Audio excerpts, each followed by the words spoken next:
నమస్తే, welcome to okay TV. మోదీకి వ్యతిరేకంగా స్టాలిన్ భారీ ప్లాన్, ప్రాంతీయ పార్టీలతో కొత్త కూటమి ప్రయత్నాలు. దేశ రాజకీయాల్లో మరోసారి కూటమిలో రాజకీయాలు హాట్ టాపిక్ గా మారాయి. ప్రత్యేకంగా 2029 ఎన్నికలను దృష్టిలో పెట్టుకుని ప్రతిపక్ష పార్టీలు ఇప్పటి నుంచే వ్యూహాలు సిద్ధం చేస్తున్నట్లు కనిపిస్తోంది. ఇప్పుడు తమిళనాడు మాజీ ముఖ్యమంత్రి ఎంకే స్టాలిన్ చేసిన తాజా ప్రయత్నాలు జాతీయ రాజకీయాల్లో పెద్ద చర్చకు దారితీశాయి. ప్రాంతీయ పార్టీలను ఒక తాటిపైకి తీసుకువచ్చి బీజేపీకి వ్యతిరేకంగా భారీ కూటమి ఏర్పాటు చేయాలని స్టాలిన్ ప్రయత్నిస్తున్నారనే వార్తలు వినిపిస్తున్నాయి. అసలు స్టాలిన్ ప్లాన్ ఏంటి? ఎవరెవరితో చర్చలు జరుపుతున్నారు? ఇప్పుడు అదే తెలుసుకుందాం. ప్రస్తుతం దేశ రాజకీయాల్లో బీజేపీ బలంగా కొనసాగుతుంది. వరుసగా 3 సార్లు కేంద్రంలో అధికారంలోకి రావడంతో ప్రతిపక్షాలు ఇప్పుడు కొత్త వ్యూహాలపై ఫోకస్ పెంచుతున్నాయి. ఈ నేపథ్యంలోనే డిఎంకే అధ్యక్షుడు ఎంకే స్టాలిన్ కీలక అడుగులు వేస్తున్నట్లు సమాచారం.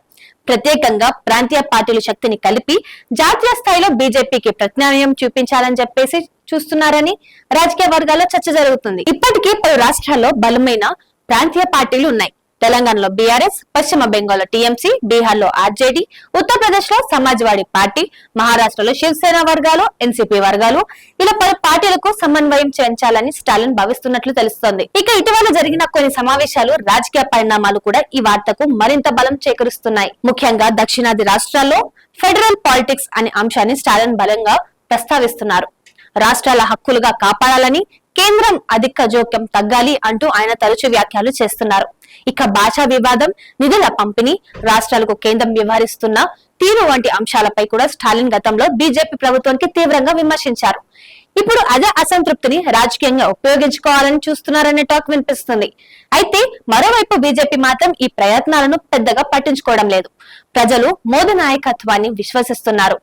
కూటములు కాదు, అభివృద్ధి మా బలం అంటూ బీజేపీ నేతలు కౌంటర్ ఇస్తున్నారు. ఇక సోషల్ మీడియాలో కూడా ఈ అంశంపై పెద్ద డిబేట్ నడుస్తుంది. ప్రాంతీయ పార్టీలను కలిస్తే బీజేపీకి గట్టి పోటీ ఇవ్వచ్చు అని కొంతమంది అంటుంటే, మరికొందరు ప్రతి రాష్ట్రంలో ప్రతి పార్టీకి వేర్వేరు అజెండాలు ఉంటాయి, మరికొందరు మాత్రం ప్రతి రాష్ట్రంలో ప్రతి పార్టీకి వేర్వేరు అజెండాలు ఉంటాయి, అందరికీ ఒకే వేదికపై ఉంచడం అంత ఈజీ కాదు అంటూ కమెంట్లు చేస్తున్నారు. రాజకీయ విశ్లేషకులు చెప్తున్నారు ఏమిటంటే, దేశ రాజకీయాల్లో ఇప్పుడు ప్రాంతీయ పార్టీల పాత్ర చాలా కీలకమైనది. ప్రత్యేకంగా కేంద్రంలో పూర్తి మెజారిటీ రాకపోతే ఈ పార్టీలే కింగ్ మేకర్స్ అయ్యే అవకాశం ఉందని అంటున్నారు. అయితే ఇప్పటి వరకు స్టాలిన్ నుంచి కానీ ఇతర ప్రాంతీయ పార్టీల నుంచి కానీ అధికారిక ప్రకటన మాత్రం రాలేదు.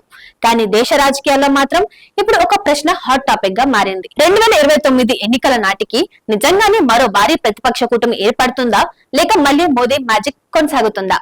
మరి మీ అభిప్రాయం ఏంటి? ప్రాంతీయ పార్టీలు కూటమి బీజేపీకి గట్టి పోటీ ఇవ్వగలరా? కమెంట్ సెక్షన్ లో తెలియజేయండి. మరిన్ని అప్డేట్స్ కోసం చూస్తుండండి ఓకే టీవీ.